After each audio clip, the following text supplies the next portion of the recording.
Attendant de voir les images, donc 0-0, je vous le rappelle. L'information, c'est 5e match sans marquer de but pour les Bleus. Donc le dernier à avoir marqué, c'était Ribéry face à la Géorgie, mais c'était au Stade de France, c'était au printemps dernier, c'était il y a énormément de temps. Géorgie-France, les Bleus méritent-ils, d'aller au Brésil, puisque nous sommes barragistes, donc pour l'instant, pas éliminés, pas qualifiés, mais est-ce qu'ils méritent? De toute façon, mériter, ça veut dire, est-ce qu'ils vont pouvoir y aller? C'est ça la vraie question. Parce que bon, ce soir, après mériter, c'est-à-dire qu'on peut en disserter pendant longtemps. Là, on est donc barragiste. Moi, ce qui m'inquiète, c'est que si on joue comme ça, tête de série ou pas tête de série, je vois pas qui on peut battre. Voilà, ok, on va regarder quand même quelques images. Il n'y avait pas eu grand-chose à se mettre sur la dent, mais juste après la pause, on a eu un petit coup de chauffe, un petit coup de chaud à la 49e minute, quand la défense est complètement prise de vitesse par une accélération géorgienne. Là, l'avant-centre Dvalishvili va se présenter seul face à Loris. Incroyable bourre du portier que n'exploite pas le buteur géorgien. 61e minute, c'est l'une des images du match, sortie de Benzema remplacée par Gignac. 1216 minutes sont marquées, puis la balle de match à la 91e minute. C'était un centre de Valbuena pour une tête de Giroud, donc 5e match sans marquer pour les Bleus. Nous reprenons, mes amis, est-ce qu'ils méritent ou ils ne méritent pas? Oui, d'aller au Brésil. Il y a des équipes très moyennes qui vont au Mondial, donc pourquoi pas les Français? Ah oui. Non, mais, oui. Non, mais après, c'est le terrain qui va faire... Ce qui est embêtant, c'est est-ce qu'ils peuvent se hisser au niveau d'un vainqueur potentiel, puisque non. Non, mais c'est ça. Même au niveau d'un barragiste pour l'instant, Dave. On est d'accord. Ce que je veux dire, le fait d'y aller, voilà, sont les barrages. On sait très bien, ça va dépendre du tirage. Après, la question, c'est si on veut essayer de regarder plus loin et en admettant que l'équipe de France se qualifie. Est-ce qu'aujourd'hui, on a une équipe pour ne serait-ce que bien figurer? Aujourd'hui, je dis non. 5e match sans victoire, 5e match sans marquer de but. Est-ce que la dynamique est terrible? C'est une dynamique évidemment absolument terrible, mais juste un mot quand même sur les barrages. Les barrages, ils interviennent qu'à l'automne prochain, donc au mois de novembre. Donc il reste quand même un petit peu de temps donc, pour se préparer. Je vous trouve optimiste. Hein. On dit ça depuis 6 mois. Au moins, on a une chance, c'est qu'on doit aller en barrage. C'est qu'on n'est pas en situation de rattraper, parce que quand on voit le niveau de jeu... Dans ce groupe-là, c'est quand même le minimum. Hein. Il y a d'autres groupes, il y a quand même en Europe d'autres groupes qui sont assez faibles aussi. On peut espérer que sur 2 matchs, on soit quand même en mesure de se qualifier en barrage. Moi, je reste quand même un peu optimiste. C'est vrai que cette équipe, elle est faible, elle est moyenne. On a une équipe où il n'y a pas de très grands joueurs à part Franck Ribéry, mais on est capable sur 2 matchs, de mon point de vue, de battre quand même d'autres équipes qui ont fini 2e. Marc Libra. Je vous trouve très dur, ou alors vous avez perdu la mémoire. Quand on a eu le tirage au sort, on se rappelle très bien qu'on avait dit on passera par les barrages quoi qu'il arrive. Donc c'était il y a bientôt 1 an et demi. Quoi. Oui, parce qu'il y avait... Donc c'est la logique même. Mais on s'est peut-être enflammé. C'est surtout le match face à l'Espagne où on accroche ce nul qui nous a... On a commencé à rêver. On s'est enflammé, c'est vrai, un petit peu donc, sur la deuxième mi-temps qu'on a fait en Espagne. Maintenant, on avait passé une épaule devant les Espagnols. On n'avait plus qu'à faire match nul au Stade de France et gagner nos derniers matchs contre des équipes qui sont assez faibles. C'est-à-dire que si on fait le barrage, mais juste en ayant été dominé par l'Espagne, mais le reste en ayant fait notre parcours, ok, très bien, on peut discuter des barrages. Là, la vérité, c'est que l'équipe de France ne fait même pas un bon parcours. Et donc, c'est là où ça nous interpelle. C'est pas d'être deuxième, c'est d'avoir ce parcours-là. On est comme avant le match, on a peur, même pour les barrages, on a déjà peur. Thierry Bretagne, rassurez-nous. Oui, mais tout ça sont des billevesées, des détails de l'histoire, mes amis. Enfin, ça fait des années, hormis la période 98-2002, où on gagne des matchs au chausse-pied, où il faut une main de Thierry Henry, où on est battu par les Écossais, où après un match contre Chypre, Cantona traite le sélectionneur de sac à merde. Enfin, voilà l'état historique et constant de notre football. Alors ça va, on a 5 points d'avance contre la Finlande et on va aller au Brésil. Avec le virage Boulogne ou sans le virage Boulogne, mais on ira au Brésil, c'est certain. On revient un peu sur la dynamique parce que vous aviez envie de décrypter ce match. L'animation offensive, ça n'a pas changé entre la première et la deuxième mi-temps? Moi, c'est compliqué, ça s'est enferré. Ça a changé un petit peu. D'abord, il y a eu un événement extrêmement important qui a été montré donc, pendant le court résumé qu'on a passé. C'est quand même la sortie de Karim Benzema. Fait de match, hein. Est-ce que c'est la fin de la carrière internationale de Karim Benzema? J'exagère un petit peu, évidemment, et de manière provocatrice. Après, hein. Mais évidemment, il s'est quand même passé quelque chose. On a vu quelques occasions. C'était pas un football flamboyant, mais il y avait quand même un tout petit peu plus d'envie devant. Oui, il y a eu davantage de percussions, c'est-à-dire qu'il y a un double événement, c'est que Benzema sort, Mais derrière, on s'aperçoit que finalement, ça a été un peu mieux sans lui. Donc la conjoncture des deux fait que d'un seul coup, ce match, c'est peut-être un virage. Dave Apadou, vous êtes mis en duel directement par le président qui normalement doit trancher. Oui, c'est vrai que Benzema est sorti. Face à Dave Apadou. Mais quand Benzema sort, rien ne se passe.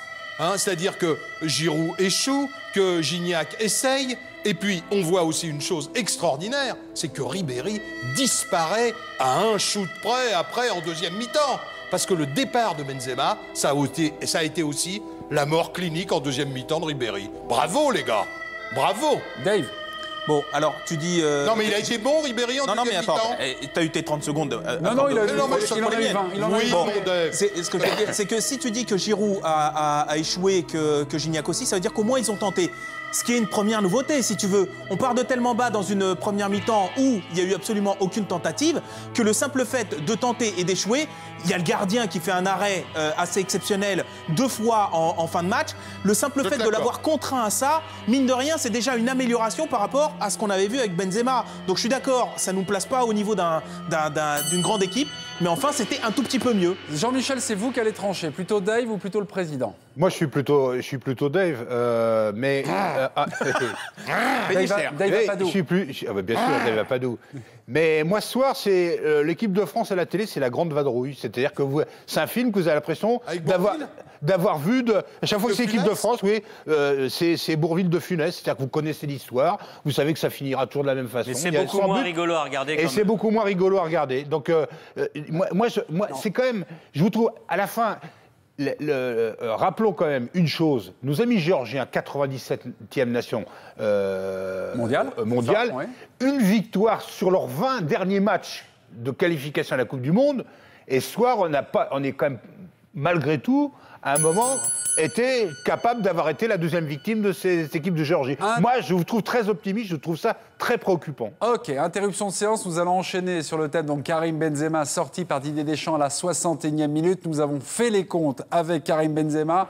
Il a passé 1216 minutes sans marquer. Faut-il désormais se passer de Karim Benzema en bleu titulaire, on va dire. On va y aller tranquille. Ce sera évidemment donc très compliqué donc pour Didier Deschamps de le rappeler donc immédiatement en équipe de France. On a eu le sentiment qu'il insistait beaucoup trop Didier Deschamps avec Karim Benzema.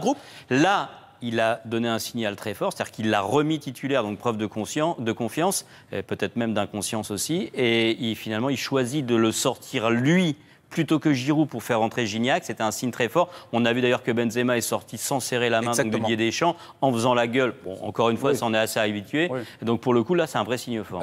On a fait énormément de débats sur Karim Benzema dans cette émission, et à chaque fois, on lui disait non. Deschamps a raison, il a raison d'insister sur son potentiel, ça va être un pari gagnant. Moi, je disais pas ça. Hein. Non, mais c'est le climat général, finalement. Est-ce que ce soir, nous avons assisté à une soirée peut-être historique, de ce point de vue-là? Non, mais pour moi, oui. Et je pense que des deux côtés, ils l'ont compris. C'est-à-dire qu'à la fois Deschamps et à la fois Benzema ont compris que là, il y avait eu un marqueur. Parce que pour moi, l'image de la soirée, parce que si on veut retenir quelque chose, c'est cette sortie mais glaciale entre les deux, qui m'a rappelé d'ailleurs Jacques et Zidane. Quand Zidane se fait expulser à la Coupe du Monde 98, Zidane se fait expulser et il n'y a pas un regard de Jacquet. Voilà, et là, à ce moment-là... La petite différence, c'est qu'après, en finale, il met 2 buts de Zidane et ça devient le héros national. On n'a pas le sentiment que ça va être immédiatement le cas. On parle du sentiment, Étienne, on parle du sentiment de Deschamps vis-à-vis de Benzema, c'est qu'à ce moment-là, la coupe est pleine, c'est fini mon gars, je ne te protège plus. Et d'ailleurs, la réaction de Benzema qui ne va pas lui serrer la main, c'est que lui aussi a compris que c'était fini son état de grâce. Ou en tout cas son état de protection. Rions un peu grâce à Johan, la différence entre Benzema et un hématome, l'hématome c'est un bleu qui marque. Merci mon cher le problème, c'est que je suis complètement d'accord avec Cameron, mais derrière, qui quand même? C'est-à-dire que c'est bien beau de dire que Benzema, moi je suis complètement d'accord, mais qui quand même? Quel joueur peut aujourd'hui s'inscrire durablement à la place de Benzema? Pas durablement, non mais attendez, parce que là il y a eu un débat. Est-ce que ça a été mieux sans lui ce soir? Est-ce que ça a été question pour Jean-Michel Rouet?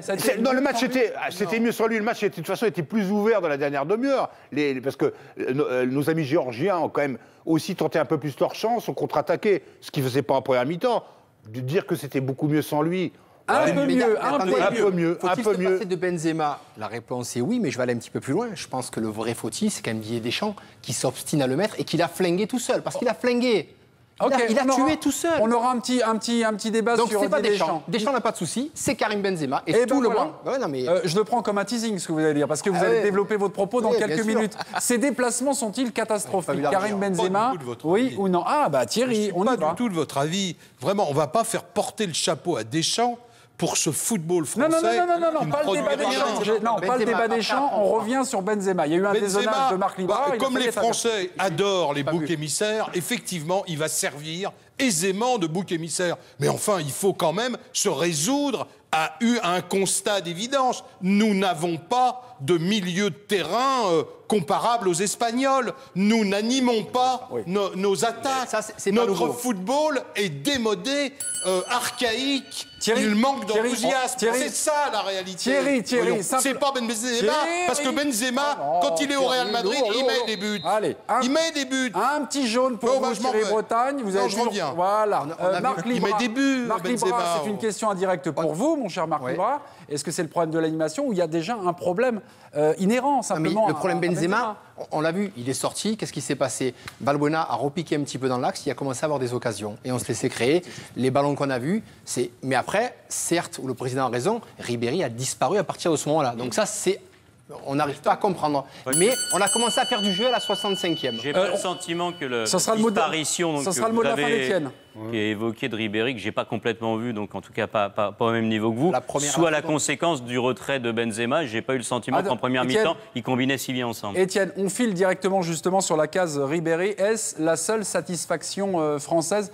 La plupart des occasions, hormis la dernière, celle de Giroud, et puis la tête, suivant le corner de Sagna, ont été les deux grosses occasions. Mais dans la rencontre, est-ce que c'est la seule satisfaction française? Même si lui aussi était un petit peu moins bon en deuxième mi-temps, je pense que Sissoko est une vraie même en seconde mi-temps, même en seconde période, une vraie satisfaction à un poste qui est pas forcément le sien d'ailleurs. Il a continué à percuter dans un rôle. Après, le problème de Ribéry, c'est qu'à un moment, il a fait pendant une mi-temps ce qu'il fait très bien au Bayern, c'est-à-dire sur le côté, faire la différence, percuter. Après, il veut être le héros de la nation. C'est-à-dire qu'il s'énerve, il voit que ça passe pas à droite, il va au centre, il veut tout faire, et à l'arrivée, il ne fait plus rien. Il y a une action qui me revient en lumière, c'est au quart d'heure de jeu, finalement, où c'est le premier ballon de Valbuena côté droit. Finalement, il va se servir au centre. Au centre, il n'y a ni Giroud, ni Benzema. Il y a Ribéry. Est-ce qu'il veut trop en faire, Franck Ribéry? Non, je n'ai pas ce sentiment-là. Ça fait partie de son jeu d'en faire beaucoup, et parfois un peu trop, et parfois même donc d'essayer une nouvelle fois de percuter sur son côté et de se faire piquer le ballon. Mais ça, c'est tout à fait normal. Moi, je vous trouve un peu sévère avec lui. C'est le seul joueur de classe mondiale qu'on ait. C'est le seul joueur même de très haut niveau qu'on ait. Je trouve qu'il a fait son match. Je trouve qu'il a percuté. Je trouve qu'il a été là. Je trouve qu'il a répondu donc aux attentes qu'on avait en lui. Et je ne vois pas qui d'autre en équipe de France, un tout petit peu sur ce match, Sissoko. Mais enfin, je vois personne d'autre que lui. On peut pas faire le procès de ceux qui, allez, je vais pas dire se planquent, mais en tout cas n'en font pas assez. Et ensuite expliquer que Ribéry en fait trop. Je veux dire, il se démultiplie, il va partout, mais en respectant, je trouve quand même un équilibre collectif, un équilibre dans l'animation.